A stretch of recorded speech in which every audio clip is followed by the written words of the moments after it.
Hola, acá estamos en una nueva semana política, como ustedes saben, el programa del Mostrador Televisión dedicado a la conversación, la reflexión, o por lo menos eso intentamos. Hoy día, aparte de nuestro Mirko Macari, tenemos un gran invitado, don Genaro Arriagada. Muy bienvenido. Muchas gracias por invitarme. Gran cientista político. Un placer estar con Mirko, contigo. Gracias. A veces nos vemos en la radio cooperativa. Así es, pues, así hace días que no nos vemos.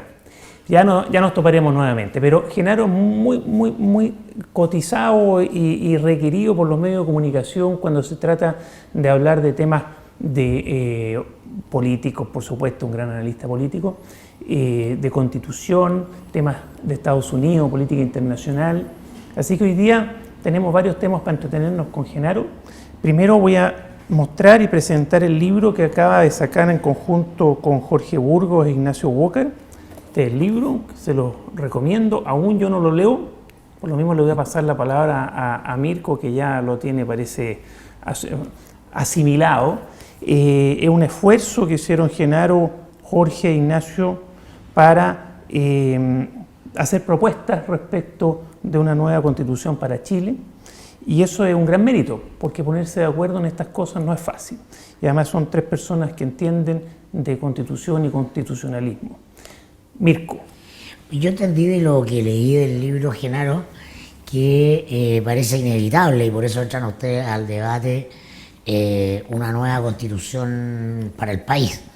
Hay discrepancias sobre el fondo de esa constitución, hay discrepancias más fuertes sobre el mecanismo para llegar a esa constitución, pero parecen haber menos, por lo menos en el mundo de la centroizquierda más tradicional que tú representas, toda la tradición concertacionista, y también de la izquierda que emerge a partir del movimiento estudiantil, de que quizá otro gallo hubiera cantado a este gobierno si la primera conversación o discusión hubiera sido sobre cómo rebarajamos el naipe del poder y relegitimamos a las instituciones que son depositarias de la soberanía popular, porque el grueso del problema de este gobierno, a mi juicio por lo menos, aunque la derecha quiere instalar la agenda de que las reformas son malas, no son las reformas, es la legitimidad, ¿no? Es decir, la última institución, la última persona que quedaba con una cuota de legitimidad importante en la política se derrumba, que es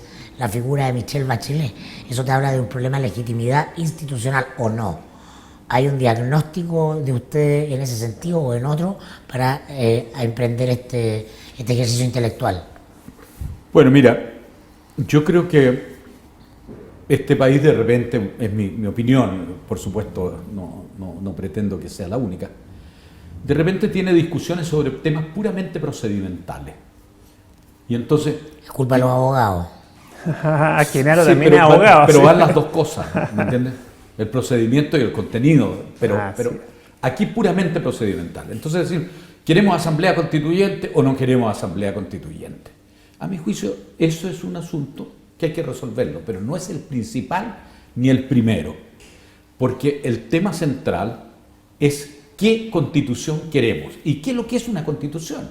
Una constitución es esencialmente una manera de distribuir el poder, de establecer quién manda, de establecer cuáles son los límites del que manda, de cómo establecemos los procedimientos para garantizar los derechos de las personas, derechos políticos como la libertad de elegir, derechos como la libertad de prensa y también derechos sociales. Entonces, lo que nosotros hemos hecho con Ignacio Walker y con Jorge Burgos es que nos pareció que era bueno ir al fondo del asunto y no quedar entrampado en el tema de si asamblea constituyente o no. Y en segundo lugar, el libro empieza yo creo que un buen análisis de lo que es la historia constitucional chilena, analiza la república parlamentaria, que nunca fue parlamentaria, fue una república más bien de asamblea, muy cuestionable, analiza con mucha crudeza la constitución del 25, con todas sus fallas, y creo que tiene un capítulo implacable respecto de lo que fue el texto original de la Constitución del 80, que bajo ningún concepto es una constitución democrática.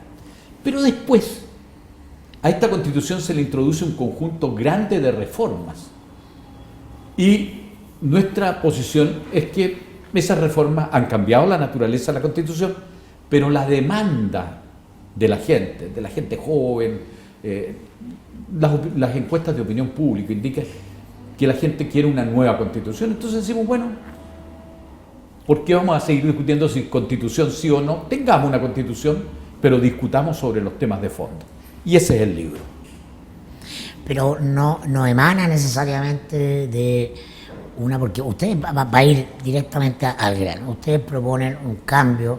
Tú hablaste en los 90, yo me acuerdo, cuando leía el Mercurio, tú hablabas del Big Bang de los partidos. Claro. ¿No? Está produciéndose el Big Bang de los partidos de alguna manera, ¿o no? Sin duda. Están hablando de un cambio del régimen político. Así es. Para explicar que no es la totalidad de la Constitución, sino es el sistema de organización en la teoría republicana de relación entre el Poder Ejecutivo y el Legislativo. Así es. Ya.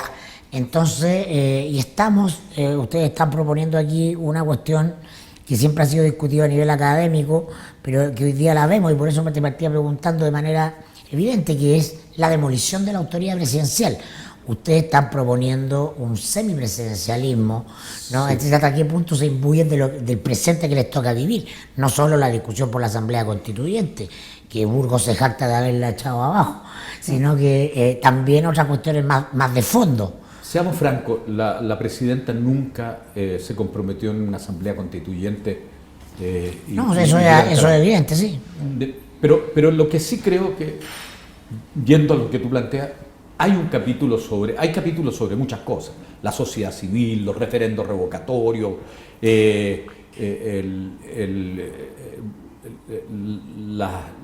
los plebiscitos, en fin. Son mini capítulos, ¿eh? Quisimos hacer algo breve y algo sencillo, que pudiera leerlo cualquier persona que tuviera una educación media, ¿me entiendes? Entonces, en el capítulo sobre los partidos, creemos que un sistema político, para que funcione, no debe tener más de 6 partidos. Y en consecuencia hay que limitar el número de partidos de manera democrática, como lo hace, por ejemplo, la República Federal Alemana y muchas constituciones democráticas que establecen que los partidos pueden existir, pero que no pueden tener representación parlamentaria si tienen menos del 5% de los votos. Y con eso podríamos reducir el número de partidos. Lo que no funciona es un sistema como el brasileño, que tiene 30 partidos reconocidos y 18 más en camino de ser reconocidos. O como vamos camino en Chile, de que hay una proliferación de partidos que verdaderamente puede hacer el país ingobernable. Entonces, aquí hay un Big Bang del sistema de partidos. Tú lo recordabas, escribí un libro allá en el año 97 diciendo, aquí esto va a estallar, y yo creo que está estallando. Entonces establezcamos un buen sistema. Creo que este gobierno ha hecho cosas interesantes en materia política. Creo que esto del refillaje me parece bien y sano. Me parece que estableció un sistema, terminó con el binominal, este gobierno, y estableció una representación proporcional corregida que permite una mejor competencia. Entonces, creo que podemos avanzar, esa es mi impresión. Y no es necesario en esto hacer de esto una guerra de religión. Vamos en una discusión sensata. Nosotros le hemos pedido a 2 personas más jóvenes que nosotros, que son la Javiera Parada, muy vinculada al tema de la Asamblea Constituyente, y a Daniel Mansuy, que es un intelectual de derecha muy respetable, y que comenten el libro. Y lo vamos a tener el día 30 ahí en la Telefónica. El 30 se lanza el libro. Sí. Oye, perdón, respecto de lo que estamos hablando, ¿es verdad que a la Constitución del 80 se le hicieron muchos cambios, muchísimos, y hoy día es completamente distinta prácticamente a lo que era? Claro, sin duda. Salvo en lo esencial de las garantías, diría yo. Para hacer este ejercicio, ¿se pusieron de acuerdo ustedes 3, mirando o no mirando el tema legitimidad? Es decir, ¿a qué me refiero? Porque se ha hecho un ejercicio, criticado y con todo tipo de bemoles, ¿no? Que fue este ejercicio de asamblea, ¿cómo le llamaban? Ya se me olvidó hasta el nombre, los cabildos, en fin, todo un proceso con este grupo de observadores, y hay un documento por ahí dando vuelta que nadie... hay una tierra de nadie. ¿Pero ustedes tuvieron alguna vinculación con eso, con lo que se trabajó ahí? ¿O fue solamente ustedes tres en un ejercicio entre ustedes tres? No, en materia constitucional no es posible inventar el agua tibia. En consecuencia, ahí nosotros nos hemos nutrido mucho de algunas cosas que vienen del pensamiento universal. Nosotros somos muy partidarios de la democracia representativa y en consecuencia somos muy partidarios del constitucionalismo clásico. Y está reflejado en el libro. Y respecto del debate, hay algunas cosas que hemos... Hay opiniones que nos han merecido más, nos han hecho más fuerza. Es decir, tenían un oído atento a lo que Sí, se claro, conversó y debatió en estas asambleas. Sí, por ejemplo, tenemos mucho respeto por lo que hizo Patricio Zapata, en el sentido del esfuerzo enorme que hizo por escuchar, por organizar una escucha sobre la Constitución. ¿Y conversaron con él? Sí, Ya. tenemos una relación muy estrecha con... ¿Podría haber estado ahí como cuarto? Ya eran demasiados demócratas cristianos. No, pero la pregunta, te preguntaba por el régimen presidencial, ¿cuál es el diagnóstico que tienen ustedes? ¿Hasta qué punto la crisis en la que estamos asistiendo también tiene que ver con esta excesiva concentración de poder, monarquía presidencial, la llamó Meo en la campaña del 2009, y creo que con bastante, usted sabe, hoy día de concentrar en una pura persona, en un mundo que ya no es el mundo del siglo XIX, no es el mundo del siglo XX, un mundo hiper fraccionado, con múltiples grupos, con agendas de un nivel de complejidad técnica, etcétera, ¿no? En una persona, ¿no? El conjunto de las decisiones, y de esa persona depende de la popularidad de esa persona, depende el derrotero del gobierno. Bueno, por eso mismo, perdón, si tú miras el mundo desarrollado son solo regímenes parlamentarios, con la excepción de Estados Unidos. Pero toda Europa es puros regímenes parlamentarios, o el caso de Portugal, el caso de Francia, semipresidenciales, que es lo que nosotros planteamos. En el mundo subdesarrollado, o en el mundo en que nosotros nos ubicamos, Subdesarrollo exitoso lo llamaba. Subdesarrollo exitoso lo llamaba Sí, Rodríguez claro. Elizondo. En ese mundo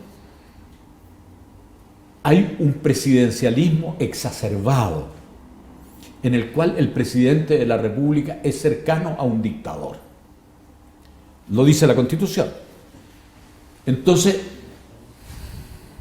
eso genera un deterioro de la situación, porque el Parlamento sin atribuciones termina siendo única y exclusivamente la caja de resonancia de denuncia mal hecha normalmente. ¿Qué es lo que hoy día tenemos? Este Parlamento legisla las cosas que le encarga el poder presidencial, porque el principal legislador en Chile, en nuestra Constitución, no es el Parlamento, es el presidente de la República. El que pone la urgencia. Pone la urgencia, y hay materias en las cuales Solo el él. Parlamento no tiene ninguna sí. atribución, sino discutir las cosas que le plantea el presidente de la República. Entonces, este presidencialismo exacerbado crea una situación muy peligrosa para una sociedad, que es que el presidente solo frente a su conciencia puede admitir errores, solo él puede rectificar. Entonces lo que nosotros sostenemos es que un sistema semipresidencial permitiría que una mayoría política llegue y le diga al presidente: mire, usted lo está haciendo mal, rectifique. Y Vía eso, primer ministro, eso es lo que están proponiendo. claro, que ustedes. existe un Presidente, jefe de Estado, primer ministro, jefe de gobierno. así es. El presidente jefe de Estado tiene primogenitura en el manejo de las relaciones exteriores, defensa, de seguridad interior. Y el primer ministro, para que pueda funcionar, necesita tener el apoyo de la mayoría parlamentaria.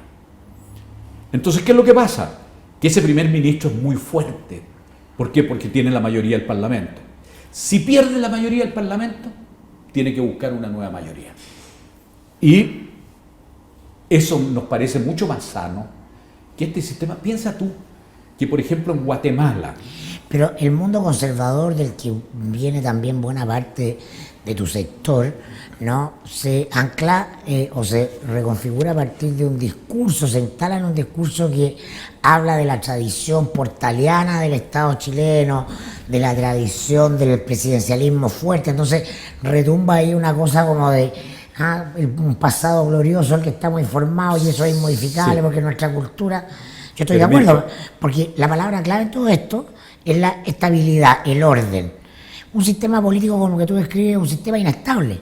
Entonces, mientras más inestable, la paradoja es el sistema político, bien, buena hora, más estable es la sociedad política, la sociedad más allá de la política, porque van cambiando los gobiernos y la sociedad ve esos cambios circunstanciales con normalidad, no con la normalidad. bueno, Mirko, una ¿O cosa no? que yo, una nota marginal, yo no pertenezco al mundo conservador. No Dije pertenezco. tú, del mundo, con alguna gente del mundo al que tú perteneces, no, también se ancla en este discurso Sí. de lo conservador, de la figura presidencial, Sí, pero- de la idea del orden, Pero de que- ni los tres que estamos ahí no creemos que el problema se resuelva con elegir un líder mesiánico que tiene todo el poder. Nosotros creemos que esto tiene que tener, como dicen todo el constitucionalismo, balances, contrabalances de poder. Bueno, eso es la democracia liberal.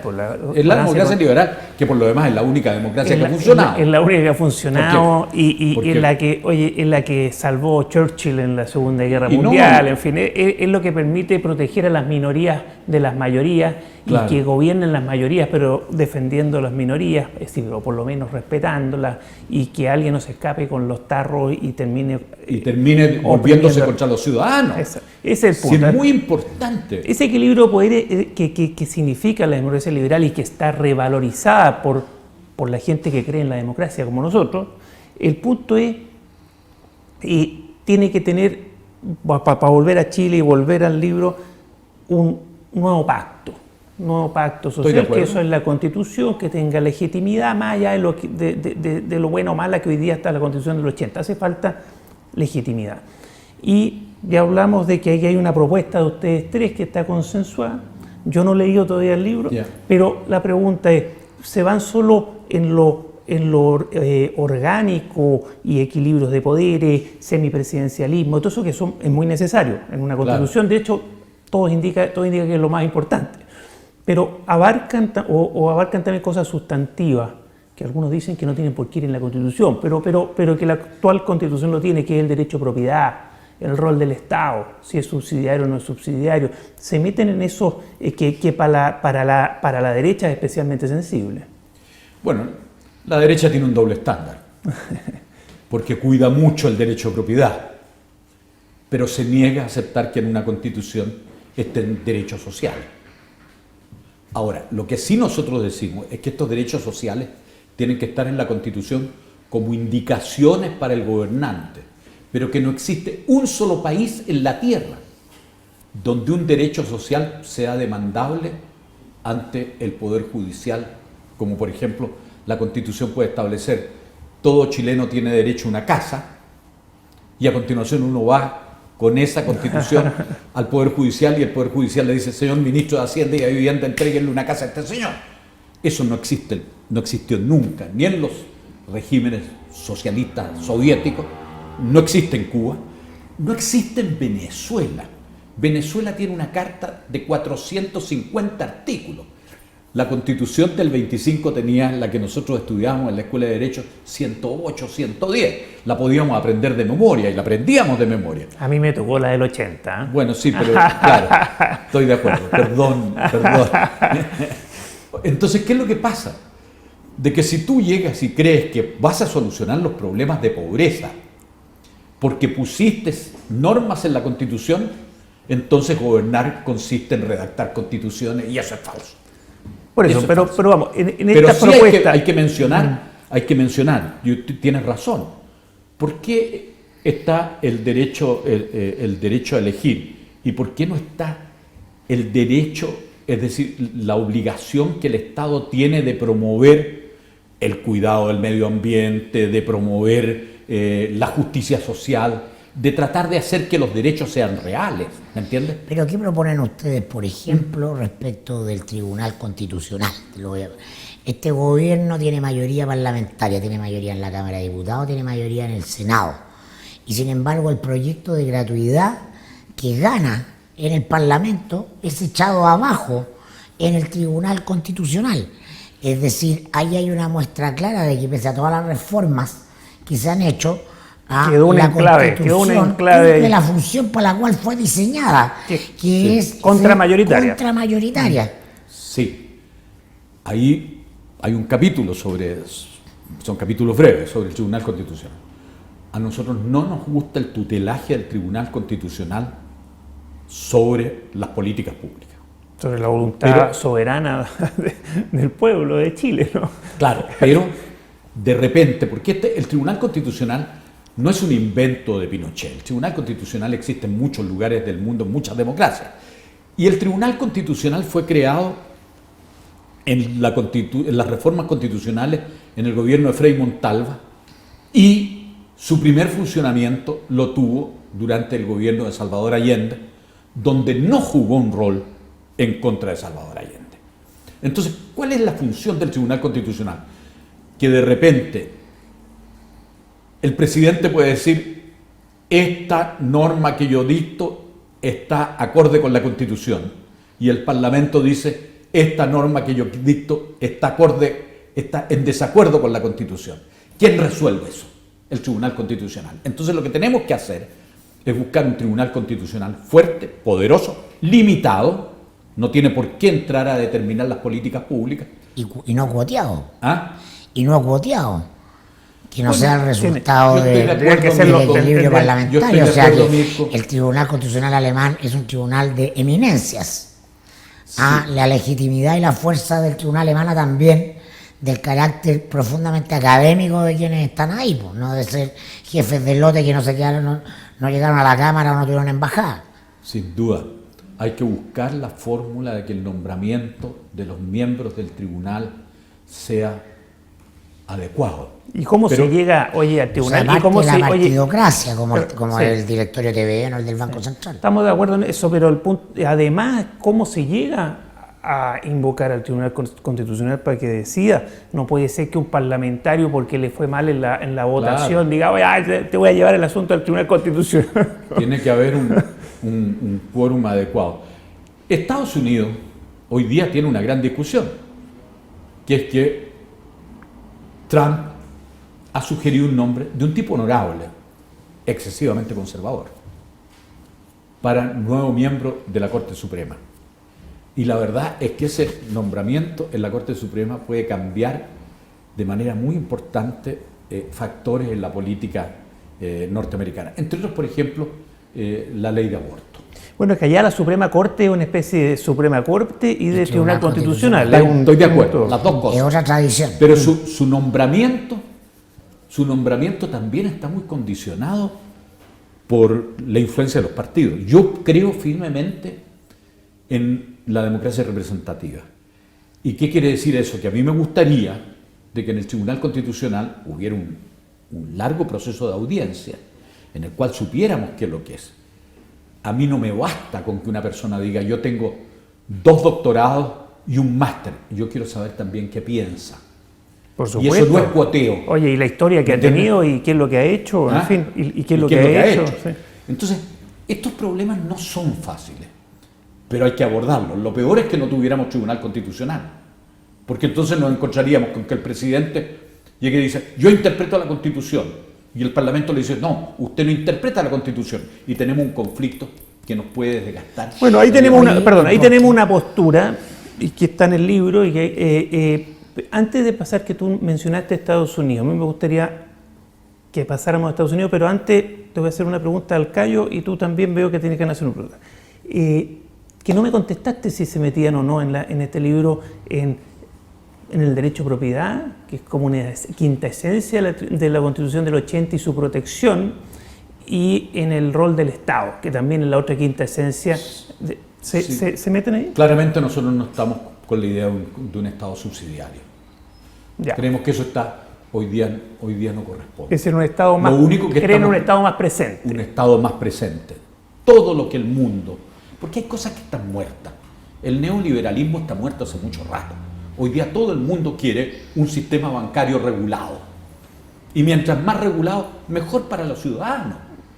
Chile conoció lo que fue la receta neoliberal para los bancos, que terminó en la crisis del 82, con todos los bancos en manos del Estado porque todos Ya. quebraron. Entonces, queremos se hacen un Estado, cargo, por se hacen supuesto, cargo de eso de queremos un tema Estado regulado. sustantivo, no solo de las formas de regulación Sí, de no, poderes, no, ¿no? claro. De distribución de Queremos poderes. un Estado mucho Mirko, más tú algo le activo. querías preguntar a Un Estado Genaro mucho más Silva. activo. Y un Estado que tenga la obligación de enfocarse en la solución de los problemas de pobreza. No, que ustedes se definen claramente también en otro de los aspectos más controvertidos, tú lo partiste mencionando, que es el mecanismo. Ya hablamos del fondo, el mecanismo de cambio constitucional, y ustedes dicen, no, asamblea constituyente, no. ¿Por qué este miedo a que la asamblea constituyente sea como los soviets? No. Nosotros somos más matizados. Hay asambleas constituyentes buenas y hay asambleas constituyentes malas. Por ponerlo de alguna manera. Pero no es la opción que proponen para... No, nosotros ustedes están buscamos planteando otra, una convención... pero no decimos que la asamblea constituyente sea el mal. Incluso decimos que hay experiencias de asambleas constituyentes que han funcionado bien. como la colombiana. Y otras, claro, o por ejemplo el propio caso de Brasil, caso Colombia, con todas las críticas que se le pueden hacer. Entonces, en consecuencia, aquí no estamos en la cuestión de blanco y negro. La asamblea constituyente, jamás. No, decimos, si la asamblea constituyente está bien hecha, es una alternativa. Si es un mecanismo como el que eligió Chávez, que le dio el 90% de los votos de la asamblea para hacer la constitución que quiso, nosotros no estamos ahí. ¿Me entiendes? Y entonces seguimos mucho la teoría de Patricio Zapata. La constitución es la casa de todos. Tenemos que ponernos de acuerdo porque la constitución nos va... ¿Y decimos, qué mecanismo proponen?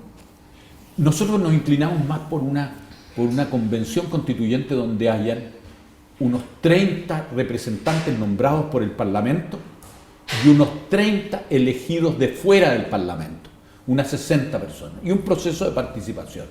Y en consecuencia, de esa manera creemos que le damos a los partidos una representación y le damos también a la ciudadanía la posibilidad de llegar y elegir su representante. En el fondo, mira, los tres que estamos ahí, yo no sé si mis socios Ignacio Walker y Jorge Burgos van a compartir esto, pero yo soy un extremista de centro. A mí me gusta el centro. Es una gran cuña de Fernando Atrías. Sí, él critica eso, pero no es una persona que me impresione particularmente en los temas constitucionales. Pero lo que digo es lo siguiente. Yo creo que la política está llena de matices. Yo creo que la política es el arte de lo posible. Yo creo que cuando buscamos una constitución tenemos que buscar una constitución en la cual un socialista ortodoxo se sienta que eso no lo aplasta. Y lo mismo un neoliberal. Y esa fórmula es posible. De eso se trata. Difícil. Estupendo. Hay que leer el libro, un aporte. Gracias por generarlo, además, ¿eh? Y a ponerse de acuerdo para generar ese aporte. Sí. Yo creo que no podemos tener aquí a Genaro sin hablar un poquito de Estados Unidos y para dónde va la cosa antes de irnos. Oye, ¿cuál es tu análisis prospectivo? ¿Para dónde va esto? Oye, porque ya pareciera como que la cueca en pelota y ahora que Trump quiere desmantelar toda la protección medioambiental mundial, porque si Estados Unidos se resta, es una forma ya de que caiga como un juego de naipes. Eso como la cueca, ¿no? La cueca en pelota, pero todo el resto, ¿eh? Y si va a lograr poner a este ministro más conservador en esta Suprema Corte que puede cambiar el equilibrio de poderes completo, si va a lograr sacar adelante el desmantelamiento del Obamacare, es decir, esos son temas puntuales, pero tu análisis prospectivo como cientista político tan conocido de Estados Unidos. De hecho, Genaro ha hecho clase en Estados Unidos por mucho tiempo. Bueno, y fue embajador ahí 2 años. Además. Pero mi relación más fuerte ha sido con la parte académica. Mira, yo creo que en el caso de Trump como persona, no me quiero referir a él porque la verdad es que el mundo ya tiene una opinión de él. Yo creo que él es una persona no democrática. Su temperamento, no digo que sea Hitler, no digo que sea Mussolini, porque no lo es, pero su temperamento es fascista. Estos niveles de mentira, esta forma de tratar a los adversarios es propio del fascismo y no de la democracia. Saco fuera. Estados Unidos, sin embargo, tiene instituciones y tiene una opinión pública que comete muchos errores, entre otros, elegir a Trump. Pero seamos francos, la Hillary Clinton tuvo 2,5 millones de votos más que Hay un problema del constitucionalismo norteamericano. Del constitucionalismo norteamericano. Bueno, pero ¿cuál es el punto? De que Trump empieza a encontrar controles. De nuevo, si estamos hablando de constituciones, es muy importante los checks and balances, los contrabalances. ¿Qué hace la diferencia entre una democracia y una no democracia? Exactamente, por eso es que tenemos que tener mucho cuidado cuando hagamos una constitución, porque de repente el enemigo puede venir de la izquierda y de repente puede venir de la derecha. En este momento Estados Unidos tiene un enemigo de la democracia que viene de la derecha. Y para ser franco, esto está pasando en muchos lugares del mundo. En Francia, en Austria, en Holanda. Afortunadamente en Holanda hemos tenido yo digo hemos porque me siento muy parte de la lucha por salvar la democracia representativa. Pero Trump en este momento está topando con algunos problemas. Estados Unidos tiene elecciones una vez cada 2 años. Una vez cada 2 años se renueva la totalidad de los diputados, de los representantes. Y 1/3 del Senado, un Senado de 100 personas. En consecuencia, aquí vamos a tener elecciones en 22 meses más. El ideal sería que este señor, que está haciendo cosas que son muy ofensivas contra las mujeres, es misógino, está castigando a aquellos afroamericanos y a aquellos hispanos que no fueron a votar. ¿Me entiendes? Esa gente está aterrada y en consecuencia está destruyendo el compromiso que Obama había hecho en defensa del medio ambiente. Y en este momento entonces tiene una rebelión de minorías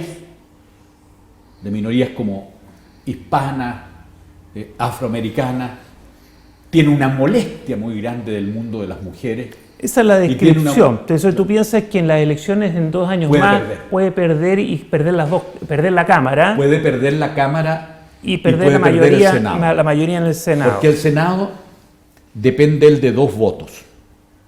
Y ya podría perderlo incluso antes. Porque en el Senado hay una persona que yo lo conozco así, no tengo una relación de amistad con él, pero he estado un par de veces con él, que es el senador McCain, héroe de la guerra de Vietnam. Fue candidato. Que fue candidato, y a quien Trump en su vulgaridad lo ha agredido consistentemente. Entonces, bueno, yo creo que hay, mi opinión es que hay razones para no caer en un pesimismo abyecto. No estoy diciendo para un optimismo delirante. Genaro nos quiere dejar tranquilo en esta oportunidad. Bien, no. Genaro. Bueno, nadie dijo que ganaba Trump, nadie predijo que ganaba Trump, todo el mundo estaba tranquilo que ganaba Hillary.